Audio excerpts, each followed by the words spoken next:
जय माँ लक्ष्मी। दोस्तों कैसे हो आप सभी। तो आशा करते हैं आप सभी अच्छे होंगे, हम भी अच्छे हैं।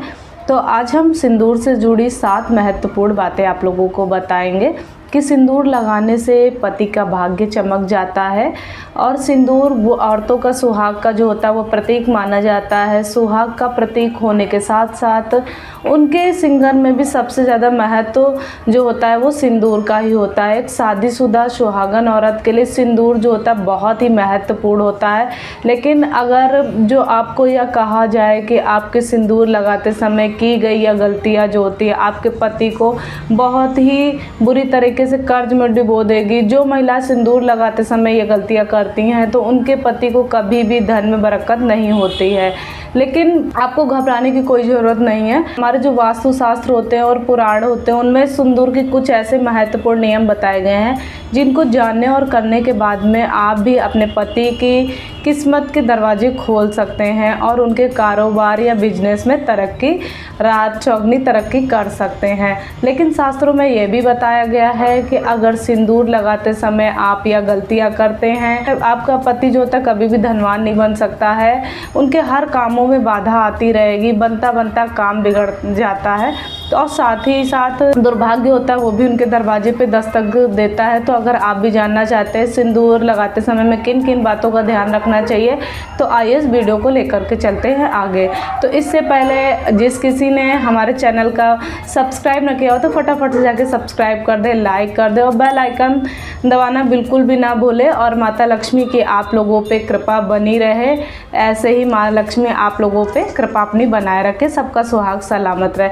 तो हमारे हिंदू धर्म में शादीशुदा जो स्त्रियां होती हैं उनका सब कुछ उनका सिंदूर ही होता है। और हमारे हिंदू धर्म में कहा जाता है कि जो भी पत्नी अपनी जितनी भी लंबी मांग भरती है उतनी ही उनकी पति की आयु होती है।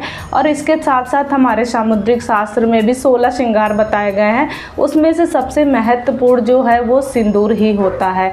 तो आजकल के मॉडर्न ज़माने में कई लोग जो होते हैं सिंदूर के लगाने के सही तरीके नहीं जानते, जिसकी वजह से अपनी मांग में उल्टा सीधा सिंदूर लगा लेते हैं और इसी की वजह से उनके पति की जो होता है जीवन में परेशानियां आती रहती है और सदैव चलती रहती है। ऐसे ही अपने पति के भाग्य को और अपने भगवान को दोष देते हैं, तो ऐसा बिल्कुल भी नहीं है। ये सब हमारे कर्मों से ही संबंधित होता है।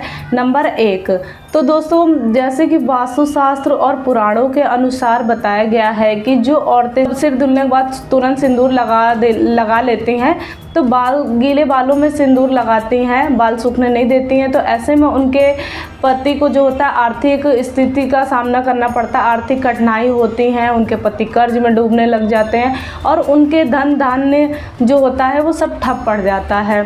तो हमारे वास्तुशास्त्र के अनुसार गीले बालों में सिंदूर कभी भी नहीं लगाना चाहिए। हमारे वास्तुशास्त्र में लिखा हुआ कि इसे बहुत ही अशुभ माना गया है। तो ऐसा करने से महिलाओं के मन में बहुत बुरे बुरे विचार आने शुरू हो जाते हैं। ऐसा करने से घर में और रिश्तेदारों में लड़ाई झगड़ा होने लगता है और परिवार में कलेश होने लगता है। इसीलिए औरतों का हमेशा बाल धोने के बाद में तुरंत सिंदूर नहीं लगाना चाहिए, उसको अच्छे से सुखा ले बालों को, फिर उसके बाद सिंदूर लगाना चाहिए और अपनी मांग भरनी चाहिए। नंबर 2 तो जैसे कि हमारे वास्तुशास्त्र और पौराणिक कथाओं के अनुसार बताया गया है कि सिंदूर लगाते समय हमें किन बातों का ध्यान रखना चाहिए, अवश्य रखना चाहिए। तो शास्त्रों के अनुसार औरतों को हमेशा मांग के सीधे सिंदूर लगाना चाहिए। जितना लंबा आप सिंदूर लगाएंगी उतनी ही लंबी आपके पति की उम्र होगी और आपकी पति की तरक्की के जो होते सभी रास्ते खुल जाएंगे। तो दिन दुगनी रात चौगनी तरक्की होगी। अगर आपके पति के कारोबार में या व्यापार में मुनाफा नहीं हो रहा है तो आप इस उपाय को ज़रूर करिएगा और अवश्य ही आपको लाभ देखने को मिलेगा। आपको एक सिंदूर की डिबिया लेनी है जिसमें सिंदूर रखना है और उसे अपने मंदिर में किसी भी जगह पर रख देना है। और जब भी आप स्नान करके आए अपने बाल सुखा लीजिए। सुखाने के बाद में उस डिबिया से सिंदूर लगाना चाहिए जो कि आपके मंदिर में रखा हुआ है। ऐसा करने से आपके ऊपर सदैव माँ लक्ष्मी की और सभी देवी देवताओं की कृपा बनी रहेगी। अब आते हैं नंबर 3 पे। तो हमारे हिंदू शास्त्रों में ये भी बताया गया है कि इस फैशन के दौर में महिलाएं अलग अलग बनावटी के कपड़े पहनने लगी हैं और उसी तरीके से सिंदूर को भी अपनी सहूलियत के हिसाब से जैसे भी उनकी इच्छा होती है वैसे वो लगा लेती हैं, जो कि बिल्कुल गलत है। सिंदूर लगाते समय महिलाओं को यह बात का ध्यान अवश्य रखना चाहिए कि सिंदूर हमेशा नाक के सीधे में ही लगाना चाहिए। और जो औरतें जो होते टेढ़ी मांग निकाल करके सिंदूर लगा लेती हैं तो उनके पति की कभी भी कोई इच्छाएं पूरी नहीं होती हैं और हर काम में उन्हें अब असफलता ही मिलती है। जो स्त्री होती है अपने मांग के सिंदूर को अपने बालों से छिपा लेती, कुछ लोग को शर्म आती तो छिपा लेती है, तो ऐसे भी उनके पति को ना कहीं भी सम्मान प्राप्त नहीं होता है। तो इसलिए कभी भी मांग में लगा सिंदूर को छिपाना नहीं चाहिए, कोई छिपाने की चीज़ नहीं होती है और नाक के सीधे में ही सिंदूर लगाना चाहिए, इधर उधर नहीं लगाना चाहिए। ऐसे करने से घर में कलेश नहीं होता है। नंबर 4, तो हमारे वास्तुशास्त्र के अनुसार माना जाता है कि अपने सिंदूर को किसी भी के साथ शेयर नहीं करना चाहिए, किसी के साथ नहीं बांटना चाहिए और ना ही किसी को देना चाहिए। अक्सर कई लोगों की, कई औरतों की आदत होती है अपना सिंदूर होता है तो दूसरी औरतों को लगाने को दे देते हैं, या फिर कोई औरत जिसके पास सिंदूर खत्म हो गया है तो वह दूसरों औरत से जा कर के मांग लेती है और अपनी मांग भर लेती है। तो अगर आप भी अगर ऐसा कर रहे हैं तो आप ये गलतियां करना छोड़ दें, नहीं तो आपके पति का सौभाग्य जो होता है आप खुद ही दुर्भाग्य में बदल देंगी। तो वास्तुशास्त्र के अनुसार सुहागिन औरतों को अपने 16 श्रृंगार को किसी के साथ शेयर नहीं करना चाहिए, नहीं बांटना चाहिए और ना ही किसी को मांगने पे देना चाहिए और ना ही किसी का मांग करके सिंदूर लगाना चाहिए। ऐसा करने से आपके घर दुर्भाग्य आएगा। अगर आप भी अपनी बिंदी या सिंदूर या 16 श्रृंगार में से कोई भी चीज़ किसी को देते हैं तो आपका सौभाग्य भी उसके पास में चला जाता है। मांगना है तो कोई छोटी मोटी चीज़ मांग सकते हैं, लेकिन सिंदूर, बिंदी, महावर ये सब महत्वपूर्ण चीज़ें किसी से नहीं मांगनी चाहिए, ना ही किसी को देना चाहिए, अपना यूज किया हुआ नहीं देना चाहिए। नंबर 5, तो हमारे वास्तुशास्त्र में ये भी कहा गया है कि किसी भी त्यौहार के मौके पर खुद सिंदूर नहीं लगाना चाहिए, अपने पति के हाथों से सिंदूर लगाना चाहिए। ये बहुत ही शुभ माना जाता है। करवा चौथ, दीपावली आदि त्यौहार होते हैं तो अपने पति के हाथों से ही सिंदूर लगाना चाहिए और माना जाता है कि इससे दोनों पति और पत्नी में प्रेम जो होता है वो बना रहता है। ऐसा करने से आपका सौभाग्य जो होता है उसमें वृद्धि होती है। नंबर 6, महिलाएं जो होती है रोज़ सिंदूर लगाना जिनके लिए नहीं मुमकिन है, नहीं लगा पा रहे हैं, तो आप लोगों को इस बात का ध्यान देना है कि 30 त्योहारों मौके पे सिंदूर जरूर लगाया करिए। और हमारे हिंदू धर्म में कई त्यौहार आते रहते हैं, आपको इन सभी त्योहारों के दिन सिंदूर अवश्य ही लगाना चाहिए। अगर हो सके तो आप किसी तीर्थ स्थान या मंदिर या किसी पवित्र स्थान पर जाते समय सिंदूर अवश्य ही लगाएं, इतना ध्यान रखिएगा आप लोग। और जिन महिलाओं की शादी अभी अभी हुई है, नई हुई है, तो उनको अपनी सिंदूर को डिब्बी जो होती है उसको संभाल करके मंदिर जैसी पवित्र स्थानों पर रखना चाहिए। अगर जो आप सिंदूर की डिब्बी को मंदिर में रखते हैं तो इसको आपको बहुत ही अधिक लाभ देखने को मिलेगा और उस सिंदूर को लगाने से आपके घर में कभी भी ग्रह कलेश की संभावना नहीं रहेगी। आपके पति के कारोबार में खूब तरक्की होगी और लाभ देखने को मिलेगा, ये ध्यान रखिएगा। और जिन महिलाओं को नई शादी हुई तो उन्हें रोज ही सिंदूर लगाना चाहिए और 108 दिन तक जरूर सिंदूर लगाना चाहिए, बिना सिंदूर के नहीं रहना चाहिए।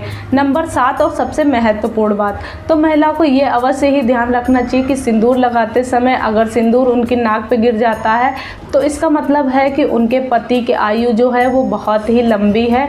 और आपके सिंदूर लगाते समय सिंदूर ज़मीन पे गिरे तो आप ये समझ जाए कि महिलाओं के जीवन में कोई ना कोई संकट आने वाला है जो आपके पति से रिलेटेड है। तो इसलिए सिंदूर लगाते समय इन बातों का विशेष ध्यान रखना चाहिए कि सिंदूर लगाते समय सिंदूर ज़मीन पर ना गिरे, इससे सिंदूर का अपमान होता है। और सिंदूर लगने के बाद में अगर जो कहीं ज़्यादा लग जाता है तो उसे पानी से या कपड़े से नहीं साफ़ करना चाहिए, ये भी गलत है। तो नंबर 8, हमारे हिंदू धर्म में एक कथा प्रचलित है कि 14 वर्ष के वनवास के बाद में जब एक बार सीता अपनी मांग में सिंदूर भर रही थी, तब हनुमान जी सीता माता के पास आके बोलते हैं कि ये माता आप ये क्या कर रही हैं। तब सीता माता ने हनुमान जी से कहा था कि श्री राम प्रभु की लंबी आयु के लिए अपनी मांग में सिंदूर सजा रहे हैं, सिंदूर भर रहे हैं, इससे श्री राम प्रभु अति प्रसन्न होते हैं। तो ये सुनकर हनुमान जी चले आए। तब हनुमान जी ने सोचा कि अगर इतना सा सिंदूर लगाने से उनके प्रभु की आयु बढ़ सकती है, वो प्रसन्न हो सकते हैं, तो क्यों ना मैं अपने पूरे शरीर पे सिंदूर लगा लूँ। तब से हनुमान जी को सिंदूर चढ़ाने की प्रथा शुरू हो गई है।